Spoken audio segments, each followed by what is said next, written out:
Hello friends, welcome to back my channel. पिला माने आज आम पढ़ा षष्ठ श्रेणी राजनीति विज्ञान विषय पढ़ा प्रथम अध्याय पढ़ा। ठीक अच्छे। अच्छा, कही रखुची जो मैंने चैनल को प्रथम थर विजिट कर चैनल को लाइक सब्सक्राइब और शेयर करने को जमा भूलु ना। मैं आशा करी यही टॉपिक रे आपणकर जहाँ भी अच्छी डाउट क्लियर करने। चलते जावा आज आम पढ़ा आमे और आम समाज। प्रथम कथा हूँ पिला माने आमे कौन आम समाज कौन। समाज क्या नहीं गठित। ठीक अच्छे। तेणु समाज हूँ परिवार को नहीं गठित। केमिति परिवार को नहीं समाज गठित। जेते बेले गोटे शिशुटी जन्म निए सी तार परिवार ही प्रतिपोषण होता है।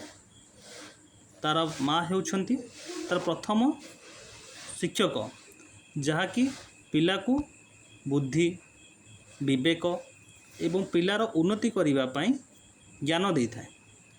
परिवार होउची समाजर एक मूल सोपान। समाज रे बंची रहिबा पाई, समाज रे चालीचलन पाई और समाजर विकास पाई जहाँ दरकार ताहा पिलाटी प्रथमे परिवार ही शिखि थाए। तेणु आम प्रथमे पढ़ा परिवार। आम समस्ते परिवार रही था। यह हूँ सबुठारु क्षुद्र और सामाजिक अनुष्ठान। तेणु मुझे कही पिला माने तेणु परिवार हूँ गोटे सामाजिक अनुष्ठान जो ठारे गोटे पिला बा गोटे व्यक्ति तार सबकिछि शिक्षा करिथाए ता परिवार। तेणु जहाँ परिवार शिक्षा करिवो ताहार रिफ्लेक्ट करिवो बा तार प्रभाव समाज उपरे पड़िवो।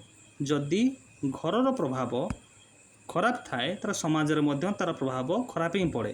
तेणु पिला मानकु भल व्यवहार शिखेबा निहाती दरकार जोटा कि समाज उपरे भल व्यवहार प्रभाव पकई पारिबो। परिवार समस्त लोक गोटे गृह में बास करती। कहीं बाहर रहिले भी परिवार सह संपर्क रखि थांती।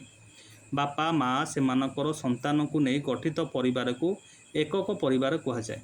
तेणु एकक परिवार क्या कहबा ना जोठी बापा माँ और तांकर पिला मानकु नेइकिरी जो परिवार गठित हुए ताकू आमे कहबा एकक परिवार बोली कहबा।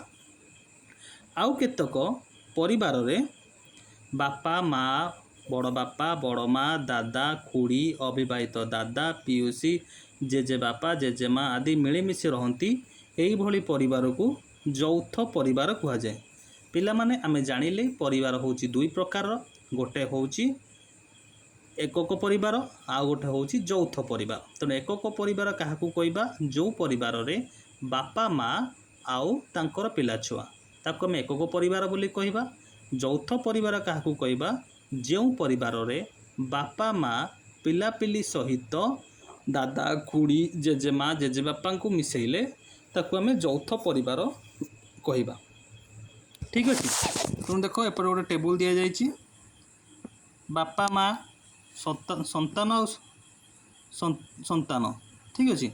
यौथ परिवार किए किए जी जेजे बापा जेजे माँ बापा माँ दादा खुड़ी बड़ बापा बड़ माँ दादा माउसी है एम कहवा आम यौथ परिवार। ठीक अच्छे। पिला माने बुझी पारिल परिवार क्या कहबा परिवार केते भाग विभक्त एवं परिवार कौन पाई आवश्यक। अच्छा, तापर आस वंश। तुम्हें पुराणरू जदुवंश कुरुवंश आदि विषय शुणी सेमिति इतिहासर मौर्य वंश पल्लव वंश चालुक्य वंश गुप्त वंश विषय पढ़ी। साधारणतः केतेक पीढ़ीर रक्त संपर्क मानक नहीं वंश गठित। तुम बापा बड़ बापा दादा परिवार तुम जेजेबापा परिवार सृष्टि होउछि। पिला माने जदि आमे देखिबा गोटे पिलार तार वंश ता बापा वंश ठारू आसीथिबो तांको बापा ठारू आसीथिबो। तेणु वंशटा होउछि गोटे पीढ़ी अनुसार चली आसी थाए। ठीक अच्छे। तुम जेजेबापा तांकर भाई मानक परिवार से बापा ठारू सृष्टि होइछि। तेणु जेजेबापा ठारू बापा बापा ठारू आम माने।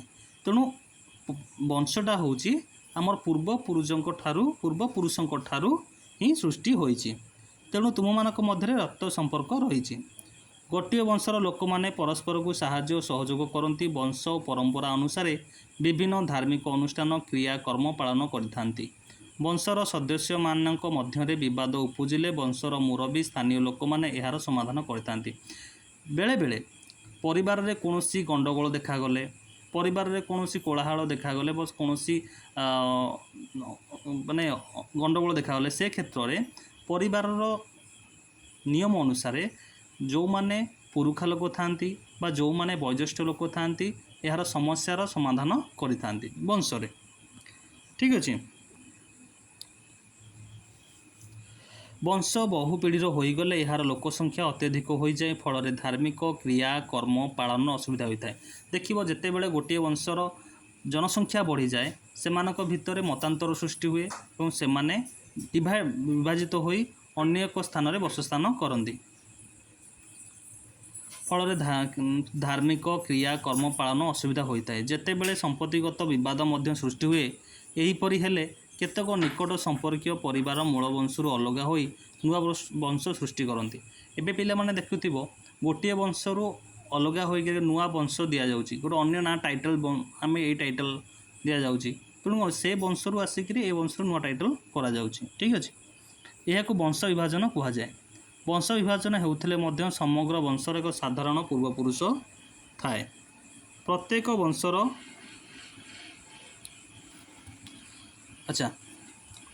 ପ୍ରତ୍ୟେକ ବଂଶର ଗୋତ୍ର ବିଭିନ୍ନ ପ୍ରକାର ଅଟେ। ଗୋତ୍ର ଅର୍ଥାତ୍ କୁଳ ପ୍ରବର୍ତ୍ତକ ଋଷି। ବିଭିନ୍ନ ଋଷିକୁ ନେଇ ବିଭିନ୍ନ ବଂଶ। ଯେଉଁ ଋଷିକୁ ନିଜର ବୋଲି ସମ୍ମାନ ଦିଅନ୍ତେ ସେ ବଂଶର ଗୋତ୍ର ସେହି ଋଷି ଯଥା କଶ୍ୟପ, ଭରଦ୍ୱାଜ, ନାଗସ୍ୟ। ଆମେମାନେ ଯେତେବେଳେ ପିଣ୍ଡଦାନ ଦେଉଛେ କାହାର, ନନାମାନେ ପଚାରନ୍ତି କେଉଁ ଗୋତ୍ର, ନାଗ, ଭରଦ୍ୱାଜ, କାଶ୍ୟପ, ତେଣୁ ଏଇଟା ହେଉଛି ଆମର ବଂଶର ଗୋତ୍ର। ତାପରେ ଆମେ ଯିବା ଜନଜାତି ଉପରେ। ଜନଜାତି ଭାରତୀୟ ସମାଜର ଏକ ଗୁରୁତ୍ୱପୂର୍ଣ୍ଣ ଅଙ୍ଗ। ଇଂରାଜୀରେ ଏହାକୁ ଟ୍ରାଇବ୍ କୁହାଯାଏ। ଜନଜାତିର ଲୋକଙ୍କୁ ଆମେ ଆଦିବାସୀ ବା ବନବାସୀ ଭାବରେ ଜାଣୁ। ଜନଜାତି ମାନେ ଯେଉଁମାନେ ବନରେ ଜୀବନଯାପନ କରୁଛନ୍ତି ବା ଯେଉଁମାନେ ଆଧୁନିକତା ଠାରୁ ଦୂରରେ ରହିଛନ୍ତି ତାକୁ ଆମେ ଜନଜାତି ବୋଲି କହିବା। ଏମାନେ ଏକ ନିର୍ଦ୍ଦିଷ୍ଟ ଅଞ୍ଚଳରେ ବାସ କରନ୍ତି। ଗୋଟିଏ ଜନଜାତିର ଲୋକମାନେ ନିଜକୁ ସାଧାରଣ ବଂଶର ବୋଲି ମନେ କରନ୍ତି। ଏମାନେ ଏକ ସାଧାରଣ ଭାଷାରେ କଥାବାର୍ତ୍ତା ହୁଅନ୍ତି, ମିଳିମିଶି ବିଭିନ୍ନ ପର୍ବପର୍ବାଣି ପାଳନ କରନ୍ତି। ଯେଉଁ ଜନଜାତି ରହିଲା, ତୁମେ ଯିବ ବଣ୍ଡା ଯିବ, ଯଦି କୋରାପୁଟ ଏରିଆ ଯିବ ବଣ୍ଡା, ସାନ୍ତାଳୀ, ତେଣୁ ଏମାନଙ୍କର ନିର୍ଦ୍ଦିଷ୍ଟ ଗୋଟେ ଜନଜାତି ମାନେ ନିର୍ଦ୍ଦିଷ୍ଟ ଜନଜାତିର ଏମାନଙ୍କର ସଂସ୍କୃତି ଏବଂ ଚାଲିଚଳଣି ଏମାନଙ୍କର ସ୍ୱତନ୍ତ୍ର, ପର୍ବପର୍ବାଣି ସ୍ୱତନ୍ତ୍ର। ଏମାନେ ହେଉଛନ୍ତି ଜନଜାତି। ଆଙ୍କର କୌଣସି ମାନେ ଏକ୍ସଟର୍ନାଲ କୌଣସି ପର୍ବପର୍ବାଣି ନଥାଏ। ଆଙ୍କ ଜନଜାତିରେ ଯେଉଁ ପର୍ବପର୍ବାଣି ଚାଲିଥାଏ ସେ ସେଇ ଅନୁସାରେ ପୂର୍ବପୁରୁଷକୁ ମାନିକିରି ହିଁ ତାଙ୍କ ପର୍ବପର୍ବାଣି ଗୁଡ଼ାକୁ ପାଳନ କରିଥାନ୍ତି। ବୁଝିପାରିଲ? ତେଣୁ ଜନଜାତି ତାହାକୁ କହିବା ଏକ ନିର୍ଦ୍ଦିଷ୍ଟ ଅଞ୍ଚଳରେ ଯେଉଁମାନେ ବସବାସ କରନ୍ତି ହେଲା, ତାଙ୍କର ନୀତି ନିୟମକୁ ପାଳନ କରନ୍ତି, ତାଙ୍କର ପର୍ବପର୍ବାଣିକୁ ପାଳନ କରନ୍ତି, ତାକୁ ଜନଜାତି ବୋଲି କହିବା। ଜନଜାତିର ଗୋଟେ ମୁଖିଆ ଥାଆନ୍ତି ହେଲା। ପ୍ରତ୍ୟେକ ଜନଜାତିର ଜଣେ ମୁଖିଆ ଥାଆନ୍ତି। ସମସ୍ତେ ତାଙ୍କ ନିର୍ଦ୍ଦେଶ ପାଳନ କରିଥାନ୍ତି। ଆମ ରାଜ୍ୟରେ ବଣ୍ଡା, ସାନ୍ତାଳ, କନ୍ଧ ଆଦି ଜନଜାତି ଦେଖାଯାଆନ୍ତି। ଠିକ୍ ଅଛି। ଆଚ୍ଛା ପିଲାମାନେ, ଜନଜାତିର ଲୋକମାନେ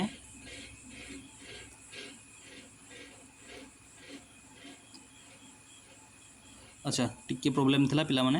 ଜନଜାତିର ଲୋକମାନେ କେତେକ କାରଣରୁ ଶିକ୍ଷା, ବୈଷୟିକ ଜ୍ଞାନ ଦୃଷ୍ଟିରୁ ପଛୁଆ ଅଛନ୍ତି। ମାତ୍ର ସେମାନଙ୍କର ସଂସ୍କୃତି ଉନ୍ନତ। ସେମାନଙ୍କର ନୃତ୍ୟ, ଗୀତ, ପର୍ବ ପାଳନର ପଦ୍ଧତିରୁ ସେମାନଙ୍କର ଉନ୍ନତ ସଂସ୍କୃତି ବିଷୟରେ ଜଣାପଡ଼େ। ଯେହେତୁ ସେମାନେ ଜନଜାତି ବା ସେମାନେ ଘଞ୍ଚ ଜଙ୍ଗଲ ଅରଣ୍ୟରେ ବସବାସ କରନ୍ତି, ସେମାନଙ୍କ ଆଧୁନିକତାରୁ ଦୂରରେ ରହିଥିବାରୁ ସେମାନଙ୍କ କ୍ଷେତ୍ରରେ ଶିକ୍ଷାର ଅଭାବ ଦେଖାଯାଏ। ସେ ବିଜ୍ଞାନ ଜ୍ଞାନକୌଶଳ ଅଭାବ ଦେଖାଯାଏ। ତା ସତ୍ତ୍ୱେ ବି ସେମାନଙ୍କର ପର୍ବ, ସେମାନଙ୍କର ନୃତ୍ୟ, ସେମାନଙ୍କର ଚାଲିଚଳଣି, ବାଦ୍ୟ ସମ୍ପୂର୍ଣ୍ଣ ଭାବରେ କ'ଣ ତାଙ୍କର ଜନଜାତିକୁ ଏକ ଉନ୍ନତ ପରିଚୟ ଦେଇଥାଏ। ତାପରେ ଆସିବ ସଂଘ। ସଂଘ କାହାକୁ କହିବା ପିଲାମାନେ? ନା କେତେକ ଲକ୍ଷ୍ୟ ହାସଲ କରିବା ଲାଗି ଲୋକମାନେ ନିଜ ଇଚ୍ଛାରେ ଏକାଠି ହୋଇ କାମ କରନ୍ତି। ଏଭଳି ଏକଜୁଟ ହୋଇ କାମ କରିବାକୁ ସଂଘ କହିବା। ଯାଇଥିବ ଅଟୋ ସଂଘ, ଶ୍ରମିକ ସଂଘ। ତେଣୁ ଏମାନେ କ'ଣ କରନ୍ତି ନା କୌଣସି କାର୍ଯ୍ୟକ୍ଷେତ୍ରରେ ନିୟୋଜିତ ହୋଇ ସେମାନଙ୍କର ଆଇନ ପାଇଁ ବା ସେମାନଙ୍କର ରକ୍ଷା କରିବା ପାଇଁ ଗୋଟେ ନିର୍ଦ୍ଦିଷ୍ଟ ସଂଘ ତିଆରି କରନ୍ତି। ଯେହେତୁ ପିଲାମାନେ ଯାଇଥିବ ଅଟୋ ଷ୍ଟାଣ୍ଡକୁ, ତ ଅଟୋ ସଂଘ, ଅଟୋ ମହାସଂଘ, ଶ୍ରମିକ ସଂଘ, ତାପରେ ଟିଚର ସଂଘ, ଏମିତି ସବୁ ସଂଘ ନିର୍ଦ୍ଦିଷ୍ଟ ରହିଛି। ପ୍ରତ୍ୟେକ ସଂଘର ସାଧାରଣ ଲକ୍ଷ୍ୟ ଥାଏ, କେତେକ ନୀତି ନିୟମ ଥାଏ, ସଂଘର ସଦସ୍ୟମାନେ ପାଳନ କରିଥାନ୍ତି। ସଂଘର ନିର୍ଦ୍ଦିଷ୍ଟ ନୀତି ନିୟମ ଥାଏ ଯେଉଁଟାକି ସଂଘରେ ଥିବା ସମସ୍ତ ସଦସ୍ୟମାନେ ମାନିବାକୁ ବାଧ୍ୟ ହୁଅନ୍ତି। ସଂଘର ପରିଚାଳନା କରିବା ପାଇଁ ଜଣେ ମୁଖ୍ୟ ଥାନ୍ତି। ଦେଖିବ ଅଟୋ ଷ୍ଟାଣ୍ଡ ଯିବ, ଯେ କହିବ ଭାଇ ମୋତେ ଏଇଠି ଯା ଗୋଟେ ଛାଡ଼ିଦିଅ, ସେ କହିବ ଆଜ୍ଞା ସଂଘର ମୁଖ୍ୟ ଆମର ନମ୍ବର ଅନୁସାରେ ଆମେ ଆପଣଙ୍କୁ ଛାଡ଼ିବୁ, କିନ୍ତୁ ଆମର ସଂଘର ଯିଏ ମୁଖ୍ୟ ଅଛନ୍ତି, ପ୍ରେସିଡେଣ୍ଟ ଅଛନ୍ତି, ତାଙ୍କ ସହିତ ଯାହା ସେ ଡିସିସନ୍ ନେବେ, କୌଣସି ଯଦି ଅସୁବିଧା ହେଲା ସଂଘରେ ଯାହା ଡିସିସନ୍ ମୁଖିଆ ନେବେ ତାହା ହିଁ ସମସ୍ତେ ମାନିବାକୁ ବାଧ୍ୟ ହୁଅନ୍ତି। ଏଇଟା ହେଉଛି ସଂଘ।